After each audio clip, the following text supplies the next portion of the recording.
I've had so many women ask me how to optimize the images for their website. They don't even know where to start, and they don't know what tools that they need to use to do that.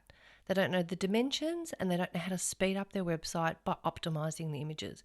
So I want to enable you to be able to do that. I've even been offered money to do it for other people, and really it's super simple. It's just because they don't know what to do that they think they have to outsource it. So I'm going to save you money today by giving you the tools to be able to do this really quickly. Welcome everyone to the Breast Hustle Podcast, where we talk all things women, women in business, leadership, and women's health.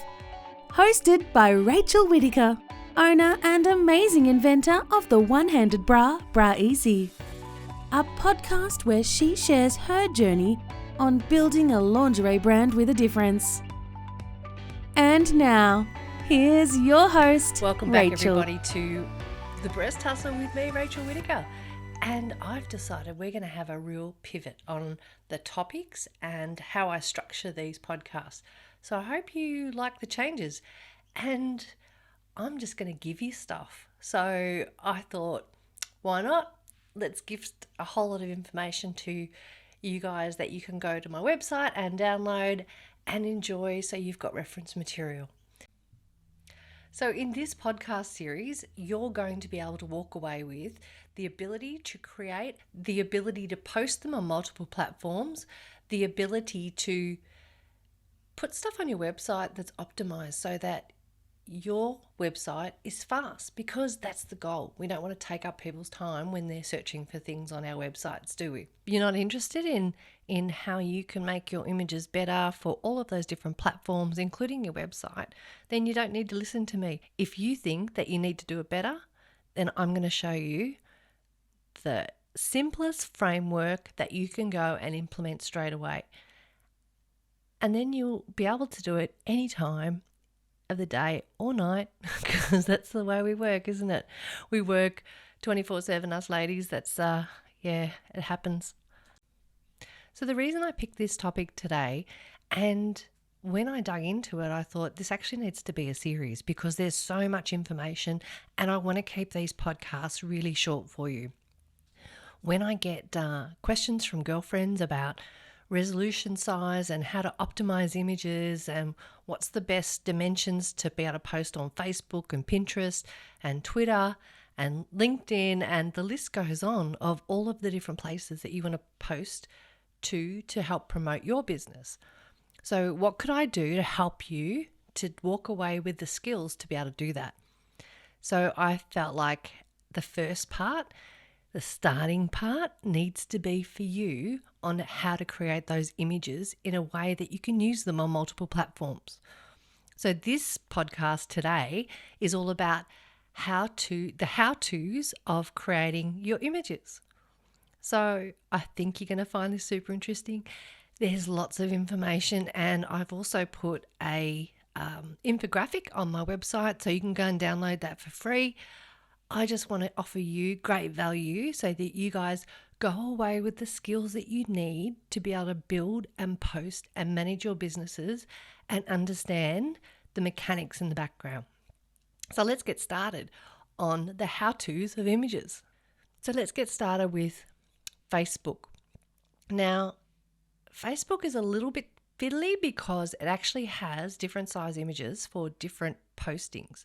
So one of the things you need to consider with Facebook posting of images is always about whether it's horizontal, vertical, whether it's a link or it's in a story. Because of those, the dimensions are often really different. And so one of the things that I usually encourage people to do is try and take a generic ratio for your images so that at least you can use them in most of those instances. And it's a little bit of cropping in the tools for Facebook publishing that you can do really quickly. But let's get the image in the right format for you to use. And some people get really confused with, should I use a JPEG? Should I use a PNG? Now, JPEG is used multiple times everywhere on most platforms. It's really simple. A PNG is used for things like removing the background so that it looks invisible. So you have just a portion of that, and you could use that for text. So I've used that in a brand and I would put an invisible background on it. So then when I publish that PNG anywhere, it actually just looks like the words. So that's how that's done. It's a PNG file. It is a really big file. So it's not something that you would want to use everywhere. If you put all of your images on your website as PNGs, they're going to be massive files. It is going to work really slowly and it's going to take a long time. So you don't want to do that. You actually need to optimize and put it as a JPEG. So how do we optimize? That's the big question. And so I use a tool called Adobe Photoshop. I find it really easy to use. It took me a little while to learn all of the nuances of Photoshop and how it works. It's quite simple to put up the dimensions of the pixel size that you want of the image to start off with. So you set that parameter up front. It makes it really easy going forward. When you export out, you use Web Legacy because that is the smallest file type as a JPEG that you can possibly save, so that if you're using that image on your website's still really fast. When you're uploading these things and posting them on different platforms, often the size of the file isn't a big deal. So you don't really need to optimize it to put it up on Facebook or Instagram. However, having said that, you do want everything to be fast. So why don't you just export it the one time in a format that you can use both on your website and all of your socials and get the best result? I think that's probably the simplest thing to do. So dimensions, we're talking about, this is the PX that you see everywhere when you're using these different tools. Another one that you can use for small JPEGs is JPG, which is great for just putting your photo up there. It will reduce it and you'll get the same resolution. So it's nice and clear and like crystal clear. When you are changing those resolutions, that's when you can make things a bit blurry, a little bit grainy. It's that quality that you're looking for, that you want from these tools, so that when you put it up on your socials, it looks nice and crystal clear. So don't fall for the let's make it 12 KB size and it's an awful blurry image. That's not going to help you at all. Now, when we're looking at Facebook, if you want a horizontal image, you're looking at 1200 by 628 pixels. That typically will go across multiple areas of Facebook, so that you can be confident that you don't have to do too much once you've actually uploaded the image. For Instagram, you stick with the square 1080 by 1080 pixels, and for Pinterest, it's 1000 by 1500 pixels. Websites depends on what you're trying to post for. So if it's a product image, you might want to keep it small, by 600 by 600, for instance, which is also another great one that you can use on Instagram. They will resize it because it's a square. If you do it too small and then you go to put it up on Instagram, you might find it's a bit blurry. So it will just stretch it to those dimensions on that platform. When you're doing it on your website, you've got control of the size of the image. It can be small, large, medium. On most of the platforms, you can put it in that way. So it's just things to consider about where you're going to put the image on, what you're going to use it for, and can you use that image across multiple platforms and how to do that.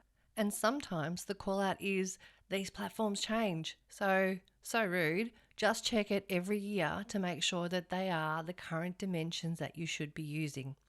Another thing to consider is whether or not you put your branding on it. Do you need a watermark on that image?